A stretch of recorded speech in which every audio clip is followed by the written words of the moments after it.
Dude, so you mentioned the weed real quick. We could talk a little bit about some substances then here. I know you are you still off the booze? You've been off booze for a long time, right? Yeah, it's been almost 12 years for me. I'm a death drinker, so when I drink, I try to drink to death. I think you and I have that in common. I just recently decided that I'm done with booze. I'm not done with everything, but I'm definitely done with booze. So Oh, nice. uh, Congrats, it's man. recent for me. Oh, thank you, thank you. Yeah, I mean, For some people, it's just not the way. yeah, I know. I prefer to go what they call the Cali diet. What do they call it out there in Australia? You can't call it the California diet out there. I still call it the California diet. Yeah, really, weed really helped me get off the booze, and that's kind of controversial, in the program and whatnot. Because I Right. went to rehab and the full deal. Um, but yeah, weed seemed to really help me. So for those out there who don't want to fucking keep drinking, weed could maybe help. I don't know. There's not a lot of options, but yeah, for me it was just every time I drank was worse and worse and worse. And I'd do so much fucked up shit. I was in the hospital. I was in jail twice the last month of my drinking. It was just an absolute nightmare.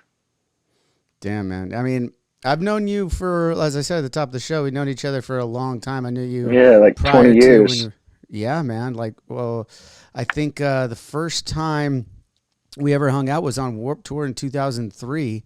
Yeah, Uh, after you guys released your record in 2002 on Warner, and then we met, like I said, in 2003. You guys were popping off on Warp Tour.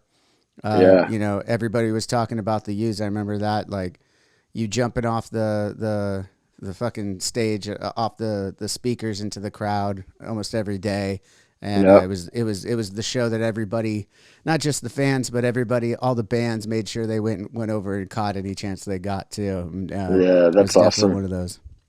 Yeah, we had people like daring me to jump off of those stacks every day. I wasn't about to let someone dare me and not show up. But So, yeah, do those you shows still were succumb to wild. the dares though? Do you still succumb to Of the dares? of course, always. Don't Please don't dare me to do something. It's over. I might have to dare you to do something in Jakarta. It might be the worst idea. I dare you to sneak weed in. Oh yeah, yeah. No, no, no, no. Yeah, I'm gonna dare you to do that for sure.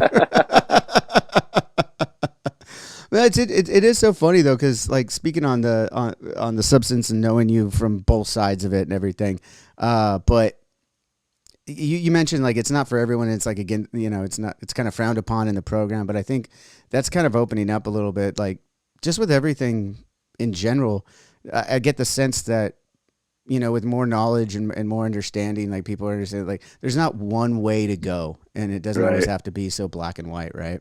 Yep. Exactly. And yeah, I mean, and there's so many options now too. I don't know.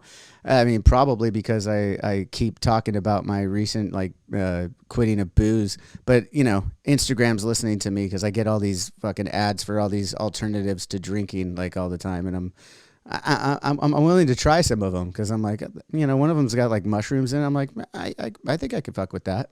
Yeah.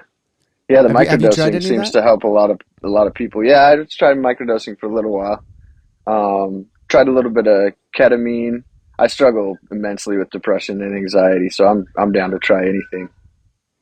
Yeah, I've seen the ketamine stuff too, and I've heard on other podcasts I listen to ads for like it almost I don't know enough about it, but maybe you do more like home remedy style of like these ketamine packets or something like that, and you go with the it's accompanied with an app that helps with the therapy of it and small doses of Right. ketamine that are supposed to help you. Is that something that is that similar to what you're talking about, or do you know what I'm talking about here? Yeah, I know what you're talking about. I had a friend who was a serious program, like he would shoot ketamine with his doctor and all this kind of crazy shit. So he had a bunch, and I was just doing it without any guidance. But yeah, ketamine's a trip, man. Take too much, you'll be interstellar for sure. Well, I hate to say it, like we're trying to be serious about recovery here, but like, no, the only time I've ever done ketamine was when I did it to get fucked up. You know, Yep. Yep. And it works. It works a it works lot. real well. Works real Yep. well. Yep. Exactly. um, yeah, but I guess I got like the drink forms of all this stuff now too. Like I guess kava they're using kava in some stuff like small forms of kava that's supposed to make you feel somewhat like alcohol, but without the hangovers Yeah. and shit like that. Yep. Yeah. I would love some alcohol without a hangover. I think that's the yeah. Be I'd like to beautiful. be able to drink alcohol without all the repercussions of a Yeah. hangover. The regret the next morning, the questions of what the fuck did I do last night. All that Yep. kind of shit would be. I'd like to be coherent but still have the fun. You know what I mean? Yeah. Yeah. For me, alcohol makes anything possible. So if I'm on alcohol, then I could be on anything else in a heartbeat. Yeah. It just kind of. I've heard that a lot.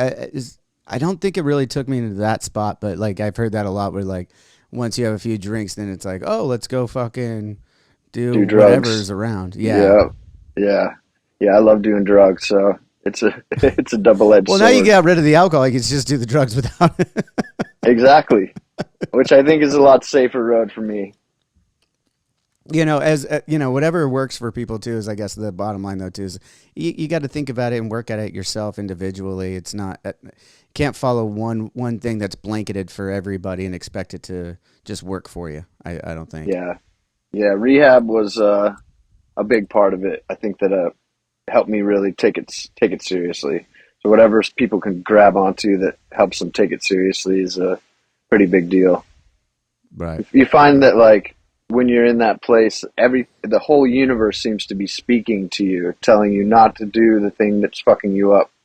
And for me, that was like the moment. I had a caseworker who was was a really old guy. He worked with like Kurt Cobain and a bunch of cool people. But he said one thing to me that stuck. He said, "If you're deathly allergic to strawberries and you just keep eating strawberries every day, like how smart of a move is that?" And it really stuck with me. I'm deathly allergic to alcohol, and I shouldn't keep fucking with it.